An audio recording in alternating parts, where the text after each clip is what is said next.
So guys আমরা এখন বড়ি পড়িয়ে চলে এসেছি। আর এখন দেখতেই পাচ্ছ গাইজ বড়ি পড়ানোর পরে এরা এখন আলু কাবলি করছে, আলু সিদ্ধ করে। আর এখানে অনেকেই বসে আছে ওর সাথে হাতে হাতে কাজ করছে বা সাহায্য করে দিচ্ছে তাকে, কারণ এটা তো আর একজনের নয়, আমরা অনেকেই সদস্য আছি নেড়া পোড়াতে।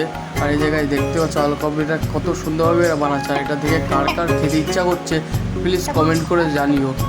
সো গাইজ এটা দেখতে পাচ্ছ খুবই ওরা খুব মন দিয়ে হচ্ছে, এটা খুব ভালোই করেছিল, ওটা খুব টেস্ট হয়েছিল গাইজ, এটা খুব অসাধারণ হয়েছিল, অসাধারণ। আর এখন কিছু বলছে এতে গাইজ এরা অনেক টাকা লাগে, অনেক কিছু করেছে।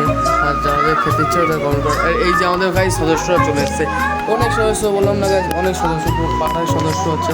আর এখন গাইজ খুব মজা হচ্ছে আর কি, পিকনিকটা ছোটোখাটো, এটা আমাদের জন্য অনেক বড় কিছু। তো গাইজ এখন ভাইটা আমাদের কিছু বলবে।